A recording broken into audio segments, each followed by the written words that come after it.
Bonsoir à tous, je suis ravie de vous retrouver pour ce dernier numéro de votre émission La vie en Vosges de l'année 2021.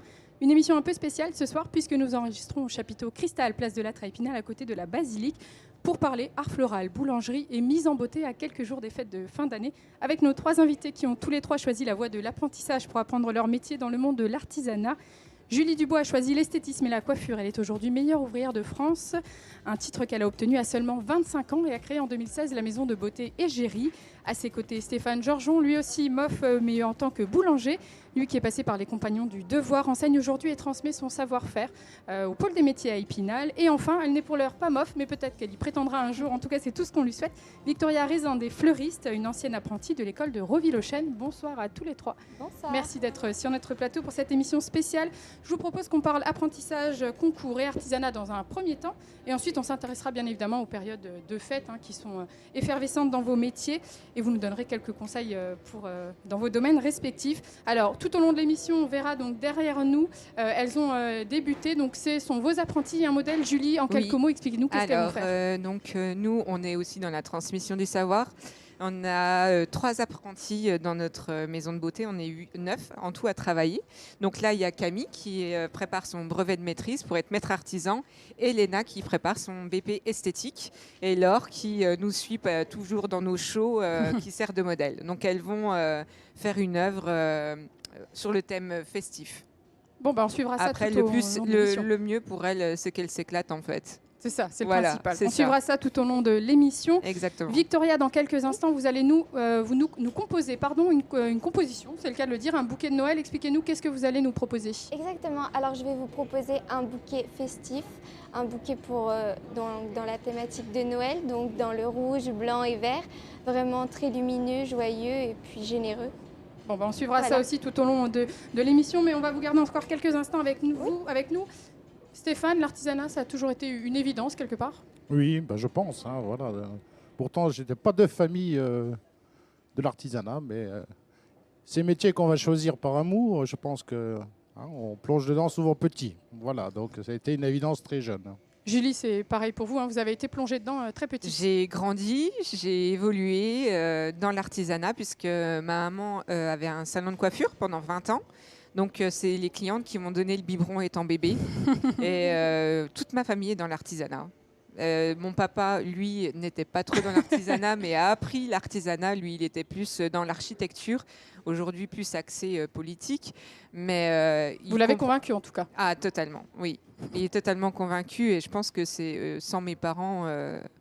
c'est un bon, ils ont été là beaucoup de fois. Et heureusement qu'ils ont été là. J'ai une famille en or et une équipe en or. Victoria, vous êtes toute jeune dans le métier, vous sortez tout juste, ça fait 6 mois que vous êtes sortie de l'école de Roville-aux-Chênes en tant qu'apprentie. L'apprentissage, ça a été la voie que vous avez choisie, sans aucune autre option, c'était celle-ci et rien d'autre? C'est ça, c'était une évidence. Donc en sortant du collège, j'ai tout de suite fait mes premiers pas à Roville-aux-Chênes. Depuis toujours, je savais que je voulais être fleuriste. Après être convaincue, je pense que ça se fait au fur et à mesure des années. Ça fait 7 ans d'apprentissage en tout. Et non, j'en suis ravie. Aucun regret? Non, je referai exactement la même chose. Qu'est-ce qui vous plaît dans le métier de fleuriste? C'est le côté artistique, le côté de créer, inventer. Après, il y a aussi le contact avec les clients. Il y a beaucoup d'occasions. C'est vrai qu'on est là pour les bons moments et pour les moins bons. Vraiment, on a une grande échelle et on est toujours là auprès des clients et c'est ça qui est agréable. Écoutez, ce que je vous propose, c'est qu'on vous laisse vous installer pour commencer à préparer votre bouquet. Et de temps en temps, je reviens vers vous quand même pour qu'on puisse parler avec vous. Pas de souci, merci. Alors donc Julie, vous nous disiez, l'apprentissage, c'était ça et rien d'autre. C'était la seule solution qui s'offrait à vous? Non, parce qu'il y a des écoles. Non, mais c'est celle-ci que vous avez choisie en tout cas. Oui, exactement. J'ai d'abord... mon papa passe ton bac d'abord, donc je suis allée au lycée. J'ai séché le lycée, je ne suis pas un bon exemple. Il faut que personne n'entende. Faut pas le dire, je n'ai pas séché. Les enfants n'entendent pas ça. Voilà, donc j'ai voulu vraiment aller vers la voie de l'apprentissage qui pour moi était la meilleure solution puisque je voulais entrer dans le monde du travail. J'ai fait 12 ans d'études en tout, en apprentissage et je voulais voir vraiment tous les secteurs, toutes les formes juridiques, toutes les formes de management, toutes les façons de travailler et en 12 ans, c'est ce qui m'a permis par la voie de l'apprentissage de pouvoir voir plusieurs sortes d'entreprises de façon d'équipe, de façon de travailler ou autre. Et ça a été que du bonheur pour moi. Alors on associe souvent l'apprentissage des fois à des filières en tout cas où les études sont moins longues. Finalement, là, vous nous parlez de 12 ans d'études, c'est pas du tout le cas. Puisque il y a CAP, BP, brevet de maîtrise, donc déjà ça fait 6 ans d'études. Non, souvent on a tendance à donner une image négative de l'apprentissage et des métiers de l'artisanat. Pourtant, on est la première entreprise de France. Et aujourd'hui, la personne qui me dit qu'il n'y a pas besoin d'artisan, au quotidien, on a besoin d'un artisan. Dans le moindre geste que l'on fait, c'est un artisan qui a fait quelque chose. Stéphane, en tant que professeur au pôle des métiers, quel constat vous faites en tout cas depuis, on va dire, ces 10 dernières années sur l'apprentissage, sur la volonté des jeunes de se lancer dans l'apprentissage ? Je veux dire qu'on a toujours autant de demandes. Ça, c'est peut-être encore plus que sur ces 10 dernières années. Voilà. Donc on a des fois même des problèmes pour répondre à cet afflux de jeunes parce que je pense qu'on communique beaucoup. Sur le fait que c'est quand même une voie royale si on veut rentrer dans un métier de l'artisanat. Je pense que l'apprentissage a apporté beaucoup de choses, plus que d'autres filières en tout cas. Plus que d'autres filières voilà. peut-être en tout cas. Et puis il y a cette transmission qui est si importante. Vous en parliez un petit peu Julie tout à l'heure avec vos apprentis qui sont là. On sent que c'est quelque chose qui est important et qui est finalement au cœur du métier aussi. Alors déjà oui, parce que ma maman était professeure avec Stéphane au CFA du pôle des métiers. Donc du coup, elle m'a toujours transmis le savoir-faire. Mes parents m'ont éduquée et m'ont donné des valeurs de savoir-faire et de savoir-être. Et pour nous, au cœur de la maison de beauté, avec mes collaboratrices, la transmission et le partage, c'est juste une évidence en fait. Et nos clientes le savent très bien et elles en sont fières. Quand elles voient réussir nos apprentis, c'est une fierté pour nous. Il y a une confiance qui s'installe, je pense, qui est très importante. Il faut avoir cette confiance en ses apprentis. Alors, nous, on a des valeurs. On a les valeurs de Égérie, c'est la communication, la confiance, la bienveillance, le savoir-faire, le savoir-être et le respect. Qui sont les valeurs principales. Stéphane Georgeon, vous, la transmission, alors ça passe en tant que professeur. C'était une volonté très forte, justement, d'avoir cette casquette de prof pour pouvoir partager votre savoir-faire ? Alors, une évidence qui est venue par la suite de par mon cursus. Donc j'ai commencé par les compagnons du devoir. Donc c'est quand même le cœur central de cette école de formation professionnelle. La transmission. Voilà. Dès que vous avez passé le premier échelon, à l'époque on appelait ça les lapins. C'est-à-dire le jeune apprenti était lapin. Et voilà, dès qu'il arrive aspirant, il commence à transmettre ce qu'il a appris. Voilà. Et c'est vrai que c'est très valorisant d'être tout de suite à redonner ce qu'on a reçu. Et c'est comme ça qu'on apprend aussi, je pense. C'est souvent et c'est encore ce que j'expliquais à Léna qui est juste derrière nous, pardon. On leur apprend un métier, on les emmène vers un examen, mais on leur apprend la vie aussi, et la vie aussi de l'entreprise, de ce qui les attend plus tard. Donc c'est pas seulement les emmener vers un examen, c'est les emmener vers leur avenir. Donc, on a une certaine pression aussi de savoir qu'on a l'avenir d'une personne entre les mains. Et on n'a pas de regret quand on les voit partir finalement ? On les a formés. Moi, je ne les laisse pas partir. C'est vrai que c'est une solution aussi. Non, les apprentis que l'on a formés restent. À part une personne qui est partie, mais elle est partie à l'étranger, faire son expérience à l'étranger. Voilà, qui avait totalement raison de faire son expérience à l'étranger. Non, le but c'est de... c'est vrai aussi, c'est un peu comme avec ses enfants, ses propres enfants. On les élève et un jour ils partent. Et je pense il faut l'accepter. Mais je pense que le plus beau dans la formation, c'est que l'élève remplace un jour le maître en disant j'ai tellement appris, je veux accéder. Voilà, arriver au plus haut des diplômes, des formations ou des concours qu'on parlera tout à l'heure. Bien sûr, on parlera concours juste après. Mais est-ce que c'est plus facile de trouver un employeur quand on est passé par l'apprentissage ? Oui, je pense que c'est devenu une évidence, même pour l'employeur. Pour l'employeur, c'est ça. Oui, c'est ça. Victoria, est-ce que c'est plus facile de trouver un employeur ? Vous avez finalement fait votre apprentissage donc à la Comédie des Fleurs à Épinal. Exactement. Et vous êtes toujours à la Comédie des Fleurs. Toujours à la Comédie des Fleurs. Oui, exactement. On apprend un savoir-être, un savoir-vivre et... Comme vous le disiez si bien, c'est un peu des parents de cœur, c'est tout à fait ça. Moi, que ce soit au CFA à Roville-aux-Chênes, avec la formatrice Sylvia Davot ou alors avec Philippe Dantan ou même Pascal, c'est vrai que ça devient une bulle, c'est une famille et on nous apprend la vie. Donc oui, ça reste dans nos cœurs et même si on doit être amené à partir, c'est quelque chose où on reste très attaché. Très attaché à sa première, finalement, ceux qui nous ont aidés à se former. Exactement. Alors, on va parler concours dans un instant, mais juste avant, je vous propose qu'on regarde un extrait d'un reportage. C'était à l'occasion de l'épreuve régionale du concours du meilleur apprenti boucher de France. On regarde et on en reparle juste après. Le reportage est signé Ludovic Bizilia et Nicolas Brédard. Désosser, séparer ou encore ficeler de la viande, c'est le métier que ces jeunes apprentis ont choisi d'exercer. Et pour se perfectionner, rien de tel que de participer à des concours. Le pôle des métiers d'Épinal accueillait ce mardi l'épreuve régionale du concours du meilleur apprenti boucher de France. Sur les 4 candidats, seulement 2 seront retenus, les meilleurs exemples. Dans la viande, on a une membrane entre l'os et le muscle, ça s'appelle le périoste. Il faut le laisser sur le muscle. Et c'est là qu'on voit les beaux désossages. Une des difficultés auxquelles s'est également confronté Lucas, le seul Vosgien de cette sélection régionale. Il y a des os qui étaient en dessous de la viande, du coup j'ai dû regratter 2 fois plus. Et sinon, dans l'ensemble, ça va. Qu'est-ce qui vous plaît dans ce métier ? C'est inexplicable en fait, j'aime bien. J'adore couper la viande, désosser. Et je trouve ça bien d'avoir un morceau de viande avec les os et au final se retrouver avec un beau roast beef ou un beau rôti de veau. Boucher est un métier exigeant, un métier passion que ces jeunes n'ont pas choisi par hasard. Reste toutefois à le pratiquer dans les règles de l'art et la viande devant subir le moins de manipulations et de chocs thermiques, ici comme plus tard dans leurs ateliers, le temps a son importance. C'est pour ça que je leur ai dit, il n'y a plus qu'une heure d'épreuve.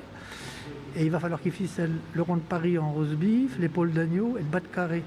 Et après faire la déco avec les légumes, ça va faire chaud. Il y en a qui vont y arriver, il y en a qui ne vont pas y arriver. Quant à l'avenir du métier, enseignants et apprentis n'en doutent pas un instant. Même si végétariens et véganes sont de plus en plus nombreux, on mangera toujours de la viande, mais différemment. Sans compter que depuis le début de la crise sanitaire, les commerces de proximité ont la cote. Il y a des postes à pourvoir. Alors, on l'entend dans le reportage, c'est un choix inexplicable. C'est difficile à expliquer. Il ne connaît pas trop les raisons finalement, mais il le fait. C'est clairement une vocation. Oui, c'est souvent ça. Alors, moi, je mettrais le mot passion. Et des fois, une passion, comme on l'explique. Moi, la boulangerie, à l'âge de 7 ans, je sentais le bon pain par un soupirail d'une boulangerie, vous savez. Le fournil était en sous-sol. Et le coup de cœur, c'est ça que je veux faire. C'est simplement une odeur. Alors, on va expliquer après pourquoi vous aimez ce métier. Par rapport à cette odeur, c'est voilà. Ça. Alors, à quoi servent ces concours ? Donc là, on voyait, c'était l'épreuve régionale du concours du meilleur apprenti de France. Est-ce que c'est un défi personnel, une reconnaissance qu'on va chercher ? Julie, comment vous imaginez, comment vous voyez ces concours en tout cas ? Alors moi déjà, j'étais déjà très compétitrice dans l'âme. Alors pas mauvaise compétitrice parce que j'oublie jamais d'où je viens. J'ai toujours voulu me mettre en défi personnel, c'est-à-dire de savoir où je me trouvais au niveau du niveau et une certaine reconnaissance au niveau de mes pairs professionnels. Et mon rêve était tout simplement d'avoir le col bleu, blanc, rouge. Et c'était aussi pour donner une certaine fierté à ma famille. Parce que j'y tenais. Je tenais à tenir ma promesse auprès de mes parents et auprès de ma famille, puisque j'ai le tatouage de ma grand-mère qui était également coiffeuse. Donc, du coup, on fait ça, mais il y a tellement d'adrénaline. C'est beaucoup d'investissements, que ce soit personnel, professionnel ou financier également. Bien sûr. Mais on oublie tout ça. Et on retient que le meilleur et le bon. Et après, on garde que les belles choses. Est-ce que vous vous souvenez de votre premier concours ? J'avais 17 ans. C'est ma maman qui m'a inscrite. Je suis arrivée 4e et j'ai pleuré toutes les larmes de mon corps. Vous êtes bien rattrapée depuis ? Et depuis, oui, je me suis réinscrite et je n'ai pas lâché. Parce que depuis, il y a eu le concours, celui dont beaucoup rêvent, je pense. En tout cas, vous le disiez, celui de meilleur ouvrier de France. Qu'est-ce qui vous a donné envie de vous lancer dans l'aventure, Stéphane, puisque vous êtes également MOF en l'an 2000 ?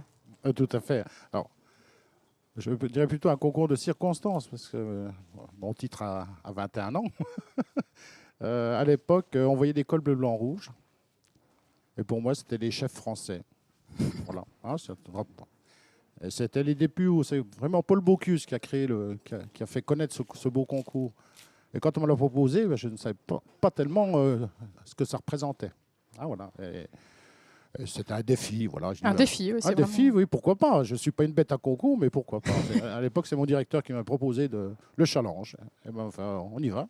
Est-ce qu'il y a eu un avant-après meilleur ouvrier de France? Oui, je pense. Ben, c'est une reconnaissance, comme disait Julie, de ses pairs. Hein. J'ai pas eu l'impression d'être meilleur avant, enfin d'être meilleur après le titre qu'avant. Les compétences étaient là, mais elles sont reconnues. C'est ça, voilà. Sur le meilleur ouvrier de France, c'est vraiment une reconnaissance de ses pairs. Hein, vous le disiez très bien, Julie. Oui. Vous avez ressenti, vous, l'avant-après? Alors, il y a eu la création de la maison de beauté égérie, bien évidemment. Alors, moi, je me suis mis énormément la pression parce qu'à partir du moment où j'ai reçu le titre, j'ai eu l'impression de devoir toujours être au niveau.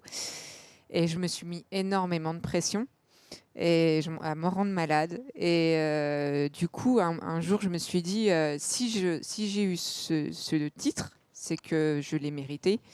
Et maintenant, qu'est-ce que tu veux en faire et comment tu veux le faire partager?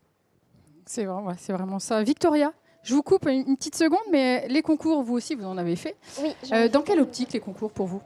C'est comme vous le disiez tout à l'heure, c'est, je pense, avant tout un défi personnel.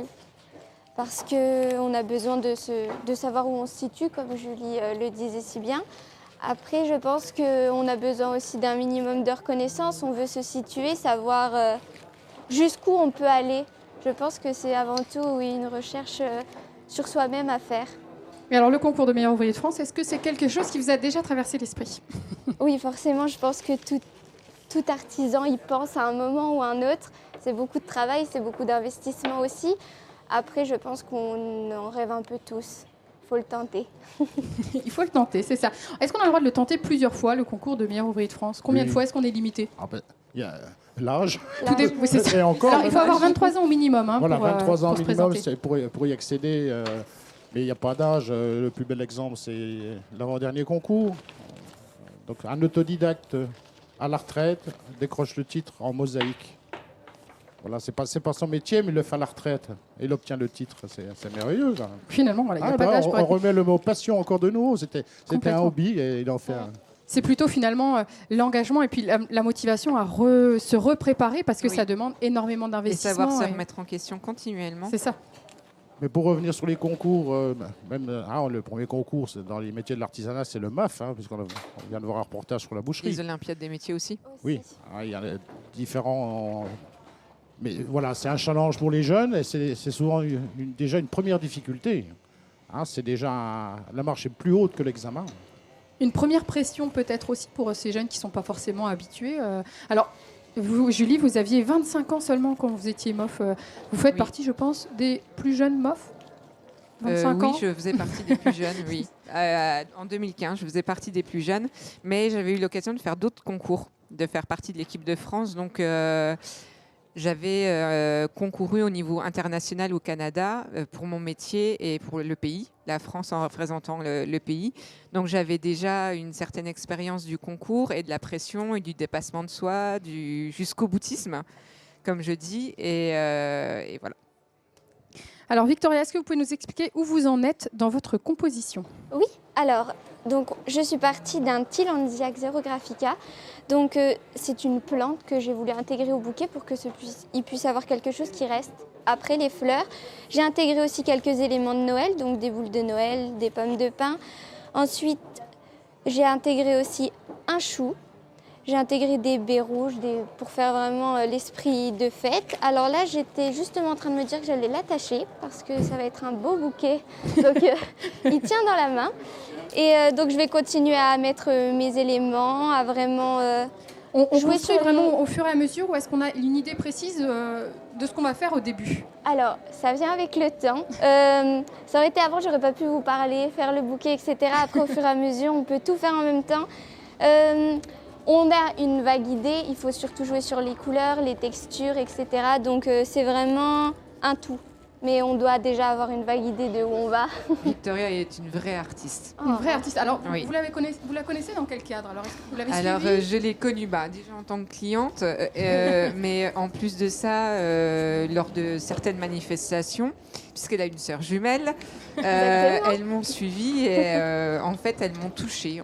Elles m'ont touchée parce qu'elles m'ont dit oh, « Mais Julie, mais on t'admire, on aimerait être toi ». Et du C'est un coup, en exemple. fait, j'ai commencé à les suivre, à la suivre, Victoria, et à la motiver, à lui dire tu lâches rien, tu vas jusqu'au bout, Et jusqu'au bout, je la lâcherai pas. C'est Même important si de c'est se pas mon sentir soutenu métier. aussi. Oui, même si c'est pas mon métier, c'est important. Moi, Stéphane m'a soutenu lors du concours des meilleurs ouvriers de France. J'ai eu Joseph Viola aussi qui m'a soutenu et d'autres de mon métier. Alors, quand on a un soutien, que ce soit familial ou que ce soit professionnel, c'est plus que motivant parce qu'il y a des moments où vraiment on a envie de tout lâcher. Hein. Alors, je crois qu'on va pas tarder à être sur la fin de notre émission. On va me confirmer ça dans quelques instants. Mais est-ce qu'on va peut-être parler des fêtes? On est à l'approche des fêtes. Stéphane, vous avez apporté des pains avec nous. Alors, dites-nous, comment on choisit son pain pour les fêtes? Alors, en fonction de ce qu'on mange, bien évidemment. Voilà, on a associé mets et pain, bien évidemment. Et puis il y a aussi soyons gourmands, faut se faire plaisir, il y a plein de sortes de pains. Voilà, je vous ai amené de la tour de seigle. Le seigle, c'est peu connu ou les gens ne l'aiment pas, il suffit d'en goûter du bon. Hein, voilà. C'est ça. Voilà. C'est Avec souvent le foie gras, non? C'est avec le foie gras. Avec le foie gras, le fromage, voilà. Le pain de Noël, c'est une tuerie ça, le pain de Noël. Alors, qu'est-ce qu'il y a dans le pain de Noël? Alors, dans le pain de Noël, il y a des fruits confits, des zestes d'orange, de citron, des raisins. Tout ça macéré avec du rhum, des amandes, et de la pâte d'amande encore pour plus de alors du coup, gourmandise. on le mange plutôt avec quoi, le pain de Noël? On le mange comme ça? C'est une brioche, c'est un C'est une dessert. brioche. Voilà. Et alors, devant nous, il y en a un autre? Alors d'autres, celui-ci? Voilà, en plus, le pain, il peut être bon, il peut être festif. Voilà, quand on lui met une forme sympathique. Après, on joue sur les formes aussi Voilà, à cette période. Voilà, pour c'est ça. décorer sa table, etc. Julie, à l'approche des fêtes de fin d'année, Oui. qu'est-ce que vous donneriez comme conseil peut-être aux téléspectatrices qui souhaiteraient une petite mise en beauté rapide, un petit conseil, voilà, qu'est-ce qu'on pourrait leur dire? Alors déjà, aller chez les professionnels. C'est sûr, c'est sûr. Mais je pense que les carnets de rendez-vous sont déjà pleins. Ils sont déjà bien pleins. Bon, après, nous, on va faire des tutos. Mais par exemple, si vous voyez donc Camille et Léna qui travaillent, on peut très bien faire un maquillage très osé, mais très sophistiqué pour les fêtes. Le tout, c'est que ça nous ressemble. Il faut toujours que la coiffure et le maquillage nous ressemblent à notre personnalité. C'est pas la peine de vouloir ressembler à d'autres Instagrammeuses. On va dire qu'on est plus sur le sur-mesure. Au niveau des tendances, elles changent tellement maintenant, avec Instagram, avec les réseaux sociaux. Donc, je dirais là, par exemple, elle vous a fait un ombré, un fumé au niveau des yeux. Et puis, elle fait un travail au niveau de la lèvre parce qu'on porte les masques, mais dès qu'on les a pu, les masques, c'est bien de quand même profiter de notre beau sourire. Et donc, Camille a fait une œuvre un petit peu plus sympathique avec un dégradé, une rosace. Voilà. C'est des choses qui sont très sympas à porter. C'est éphémère, ça dure à peu près 15 jours, mais je trouve que c'est assez sympa. Et dans la vie, il faut juste s'éclater. Il faut juste oser et puis se faire plaisir. Se faire plaisir et laisser sa créativité s'exprimer à travers la coiffure, à travers le maquillage, à travers nos habits. C'est ça qui est important. Mais le plus important dans la vie, c'est d'être heureux et d'être bien dans ses baskets. Tout à fait, vous avez raison. Victoria, alors pardon Stéphane, allez-y, vous vouliez rajouter quelque chose? Je vais juste rajouter, voilà, c'est peut-être ça que permettent les métiers de l'artisanat. Parce qu'au-delà se faire plaisir. Voilà, il y a une formation, mais après, voilà, on peut créer, on peut se faire plaisir. On crée, et puis voilà, c'est de toutes pièces, et c'est là où c'est peut-être valorisant aussi ce métier. Moi, j'incite à tous les jeunes qui se cherchent de goûter ces métiers, de venir nous voir, d'essayer. Voilà, on peut se tromper, dire ça me plaît pas, mais il y a tellement de choses à faire. Donc. Victoria, un petit conseil en quelques secondes peut-être pour les fêtes. Qu'est-ce qu'on met au milieu de cette table de Noël ou de Nouvel An d'ailleurs? Alors un beau centre de table, un bouquet, après tout est possible, vraiment ça va être en fonction des goûts de chacun, des couleurs. Après il y a des couleurs traditionnelles, le vert et blanc restent des classiques. Mais après tout peut être possible, mais c'est sûr que ça égaye et ça termine toujours une table et ça s'associe à chaque beauté, que ce soit de la coiffure, de l'esthétique ou même gustative. Donc voilà, des beaux bouquets. Qu'est-ce que vous aurez au centre de votre table, Julie, pour les fêtes? Une bouteille? Non. Ouais, j'espère pour vous qu'il y en aura au moins une. Eh ben, j'aurai une œuvre de Victoria. Ah, bah écoutez, voilà. Voilà. Et donc, Victoria, vous serez maquillée par Julie pour le soir. Exactement, je suis déjà coiffée, il n'y a plus de Je maquillage. sais pas si ça va tenir jusqu'au 24, faudra voir. Et donc, des pains de Stéphane. Évidemment. Exactement. Mais si on pouvait faire tous la fête ensemble, ce serait écoutez, sympa ce sera quand avec même. grand plaisir. magnifique. On se donne rendez-vous l'année prochaine parce que je crois que cette année ça va Oui, être c'est un petit peu mort. compliqué. En tout cas, merci à tous les trois et merci également à notre modèle et puis aux deux apprentis. Et en à tout vous. cas, je voudrais juste en profiter, vous féliciter Victoria pour vraiment, tu es une Merci artiste, beaucoup. je suis en totale admiration devant toi. Merci. Stéphane, merci pour tout ce que tu as fait pour moi dans ma vie, d'accord. Livia, merci pour l'invitation et grand Rouge plaisir. Télévision. Hein, et Marie-Claire, je pense à elle. Et merci également à mon équipe. J'ai une équipe de dingue qui est prête à me suivre partout. Et je voudrais juste en profiter ce soir pour les remercier et leur dire à quel point je suis fière d'eux et que je suis fière de mes parents également qui m'ont soutenue et de mon entourage. J'ai eu un moment difficile dans ma vie et ils m'ont jamais lâché. Et je voudrais juste ce soir en profiter pour les remercier. Eh ben, le message est passé, je crois, et bien passé. Merci à tous d'avoir été sur notre plateau ce soir. Merci à la ville d'Épinal de nous accueillir ici, place de l'Âtre. Merci à toute l'équipe pour la réalisation de cette émission et merci à vous de nous suivre, bien évidemment. Je vous souhaite à tous de très belles fêtes de fin d'année. Je vous donne rendez-vous en janvier 2022 pour de nouvelles émissions La Vie en Vosges sur Vosges TV. À très bientôt et très bonne soirée.